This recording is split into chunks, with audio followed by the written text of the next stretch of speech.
Doctors into the white coat educator. I am Yasmeen Pathan, a BHMS student.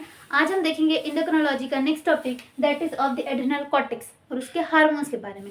University exam में mainly LEQ के लिए question पूछा जाता है, जिसके अंदर एंडोक्रिनल कॉर्टेक्स का इंट्रोडक्शन, उसके हार्मोन, सिंथेसिस, ट्रांसपोर्ट, हिस्टोलॉजी और अलॉन्ग विद इसके हार्मोन को डिटेल में डिस्क्राइब करना होता है। इसके अंदर हम आज सिर्फ मिनरल कॉर्टिकॉइड्स को डिस्कस करेंगे। In the next video we are discussing the glucocorticoids. Okay, before starting the video, please take the Semilingam and the CC Chatterjee physiology notes and the books in front of you, and must watch the video till the last with the full focus and attention because the conceptual clarity is our prime aim.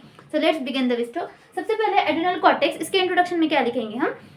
There is a one adrenal gland which is situated on the each pole of the kidney. हमारे body में 2 adrenal glands होते हैं जो क्या करते हैं, हमारे एक किडनी के एक पोल पर सिचुएटेड होते हैं और उसी को हम बोलते हैं सुप्रारेनस ग्लैंड भी बोलते हैं। उन ग्लैंड के थ्रू जो हार्मोन सीक्रेट होते हैं उसी को हम क्या बोलते हैं, एड्रिनल कॉर्टेक्स क्या है। वो जो हमारा एड्रिनल ग्लैंड है मेनली उसको 2 पार्ट्स में डिवाइड किया गया है। एक होता है हमारा एड्रिनल कॉर्टेक्स जो कि आउटर पोर्शन होता है और दूसरा होता है हमारा एड्रिनल मेडुला जो कि इनर पोर्शन होता है। एड्रिनल कॉर्टेक्स हमारा 80% होता है टोटल हमारी एड्रिनल ग्लैंड का, जो कहाँ से डेवलप होता है, फ्रॉम द मीजोनेफ्रॉन से डेवलप होता है और किसको देता है राइज, तो रिनल टिश्यू बनाने में हमारा एड्रिनल कॉर्टेक्स मेनली हेल्प करता है। और वही हमारा जो एड्रिनल मेडुला होता है वो ओनली 20% प्रेजेंट होता है, ठीक है, जो कि रिनल जो नेफ्रॉनिक ट्यूब से डेवलप होने वाला पार्ट है, ठीक है। उसके बाद हम उसके देखेंगे हिस्टोलॉजी में जो हमारा एड्रिनल कॉर्टेक्स है उसके मेनली 3 लेयर्स होते हैं। एक होती है हमारी outer layer, middle layer, inner layer. Outer layer है उसका नाम है जोना ग्लोमेरुलोसा, मिडल लेयर होती है हमारी जोना फैसिकुलेटा और इनर लेयर होती है हमारी जोना रेटिकुलरिस। ये किसके थे, एड्रिनल कॉर्टेक्स के। उसके बाद आती है हार्मोन्स की बारी, तो मेनली सीक्रेट द 3 हार्मोन्स। एक होता है मिनरल कॉर्टिकॉइड्स, सेकंड होता है हमारा ग्लूकोकॉर्टिकॉइड्स और थर्ड हमारा होता है सेक्स हार्मोन। उसके बाद आता है सिंथेसिस। ये सिंथेसिस कैसी होती है, तो ये जो तीनों भी हार्मोन्स है वो कैसे स्टेरॉइड इन नेचर होते हैं और इनकी सिंथेसाइज मेनली होती है फ्रॉम द कोलेस्ट्रॉल। कोलेस्ट्रॉल हमारे बॉडी में डायरेक्ट हमारा जो सर्कुलेशन है उसके थ्रू एब्जॉर्ब किया जाता है और इस कोलेस्ट्रॉल के थ्रू हमारे एड्रिनल कॉर्टेक्स क्या होते हैं, बनते हैं। उसके बाद आती है ट्रांसपोर्ट की बारी। जो हमारे मिनरल कॉर्टिकॉइड्स है हमारे ग्लोबुलिन नाम का जो प्रोटीन होता है उसके साथ बाइंडिंग होकर ट्रांसपोर्ट होते हैं ब्लड में, और वही हमारे जो ग्लूकोकॉर्टिकॉइड्स है वो special protein like glucocorticoids binding protein इनके साइड बाइंड होकर हमारे क्या होते हैं, सर्कुलेशन में ट्रांसपोर्ट होने का काम करते हैं। अब हम मिनरल कॉर्टिकॉइड्स को डिटेल में देखेंगे। नेक्स्ट हम देखेंगे मिनरल कॉर्टिकॉइड्स। मिनरल कॉर्टिकॉइड्स का सबसे पहले ये एक्ट क्या करता है, तो act on the mineral metabolism like sodium and potassium. Mineral corticoids का मेनली एक्शन किस पे है, तो वो है हमारे सोडियम पर एंड पोटेशियम पर। मिनरल कॉर्टिकॉइड्स 2 टाइप्स के होते हैं। एक होता है हमारा अल्डोस्टेरॉन और सेकंड होता है हमारा 11-डीऑक्सीकॉर्टिकोस्टेरॉन। ये 2 क्या है, हमारे मिनरल कॉर्टिकॉइड्स है। इनका सोर्स क्या है, तो ये सीक्रेट होते हैं from the zona glomerulosa of the adrenal cortex. Zona glomerulosa से सीक्रेट होते हैं। फिर होती है उनकी केमिस्ट्री, तो ये क्या होते हैं, स्टेरॉइड इन नेचर रहते हैं, having 21 amino acids. Steroidal in nature है ये 2 हार्मोन्स और इनमें कितने 21 अमाइनो एसिड प्रेजेंट होते हैं। और इसी में से जो अल्डोस्टेरॉन है उसको हम क्या बोलते हैं, लाइफ सेविंग हार्मोन कहा जाता है। वो क्यों, तो total loss of the corticosteroids causes a death with in 3 days to 2 weeks। अगर हमारी बॉडी से total corticosteroids mean the mineral corticoids और ग्लूकोकॉर्टिकॉइड्स दोनों भी अगर टोटली लॉस हो गए तो हमारी बॉडी हमारी क्या हो जाती है, डेथ हो जाती है with in 3 days to 2 weeks। 3 दिन से लेके 2 वीक्स तक अगर ये सब प्रोलॉन्ग रहा तो हमारी डेथ हो सकती है। इसमें मेनली क्या होता है कि जो हमारे मिनरल कॉर्टिकॉइड्स है वो इंक्रीज करते हैं किसका, potassium ion concentration in ECF। Potassium ion का कंसंट्रेशन इंक्रीज करते हैं हमारे ECF में और साइमल्टेनियसली डिक्रीज करते हैं ECF में किसका, sodium and fluorine ion concentration which में लीड टू द डेथ और the cardiac function. Mineralocorticoids की डिफिशिएंसी की वजह से क्या हो जाता है, इंक्रीज हो जाता है पोटेशियम आयन का कंसंट्रेशन इन ECF और डिक्रीज क्या हो जाता है हमारा सोडियम एंड फ्लोरीन का, जिसकी वजह से क्या होता है, डेथ और कार्डियक डिसफंक्शंस हो सकते हैं।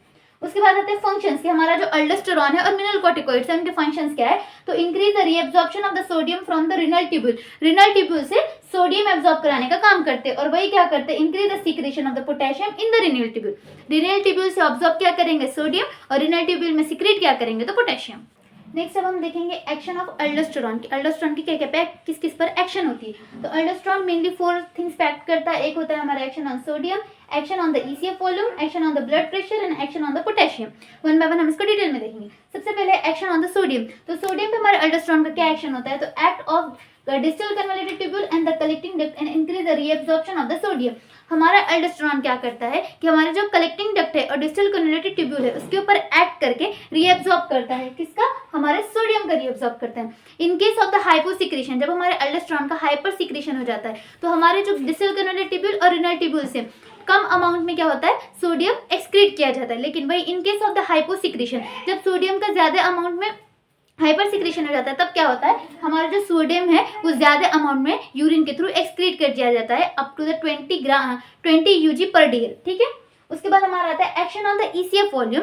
जब हमारा क्या होता है कि ये हमारा अल्डोस्टेरॉन डिस्टल कन्वर्टेड ट्यूब्यूल और कलेक्टिंग डक्ट से जब सोडियम का रीअब्सॉर्ब कराता है, अलोंग विथ उतने ही अमाउंट का क्या होता है, वाटर भी रीअब्सॉर्ब कर दिया जाता है डिस्टल कन्वर्टेड ट्यूब्यूल से और कलेक्टिंग डक्ट से, जिसकी वजह से ईसीएफ का वॉल्यूम इंक्रीज हो जाता है। उसी को हम क्या बोलते हैं, action on the ECF volume.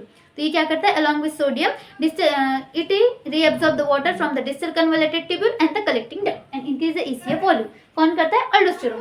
Third हमारा आता है action on the blood pressure. अब ब्लड प्रेशर पे क्या होता है, due to increase in ECF, पहले तो सोडियम इंक्रीज हुआ, सोडियम के इंक्रीज हो जाने की वजह से वाटर भी आ गया, वाटर के इंक्रीज हो जाने की वजह से ईसीएफ इंक्रीज हुआ, ईसीएफ के इंक्रीज हो जाने की वजह से क्या होता है, increase in the blood volume, और ब्लड वॉल्यूम जैसे ही इंक्रीज होता है तो हमारा क्या होता है, ब्लड प्रेशर भी इंक्रीज होता है, ठीक है। सबसे पहले इसमें क्या होता है, जब अल्डोस्टेरॉन का सीक्रेशन इंक्रीज होता है तब क्या होता है, exertion of the water and the salt through the urine, so the concentration of the salt and water in the ECF becomes normal. जब हमारे अल्डोस्टेरॉन का सीक्रेशन ज्यादा होता है तब क्या होता है कि एक्सक्रीशन होता है, किसका, हमारे वाटर का और सॉल्ट का थ्रू द यूरिन। लेकिन वही क्या होता है, जिसकी वजह से क्या होता है, कंसेंट एक्सेस अमाउंट में होते हैं ना तो सीक्रेट हो जाता है, जिसकी वजह से बाद में क्या हो जाता है, वाटर और हमारा जो सॉल्ट है नॉर्मल में आ जाते हैं, ठीक है, बिकम्स नॉर्मल। कब, लेकिन जब अल्डोस्टेरॉन का ज्यादा सीक्रेशन हो। वही अगर अल्डोस्टेरॉन का सीक्रेशन कम है तब क्या होता है कि large amount of the water and salt excrete through the urine and it decreases the concentration of the salt and water in the ECF, leads to the severe dehydration and shock. लेकिन यही जब aldosterone का secretion कम होता है तो large amount of the water और salt क्या होता है, यूरिन के थ्रू एक्सक्रीट कर दिया जाता है, जिसकी वजह से सॉल्ट और हमारा जो वाटर है उसकी ईसीएफ में डिफिशियंसी हो जाती है, कमी हो जाती है, जिसकी वजह से क्या होता है, सीवियर डिहाइड्रेशन होता है बॉडी में और शॉक भी हो सकता है। ये किस कहता है, action on the blood pressure पे। और last action on the potassium में क्या होता है, तो aldosterone increases the potassium excretion through the renal tubules.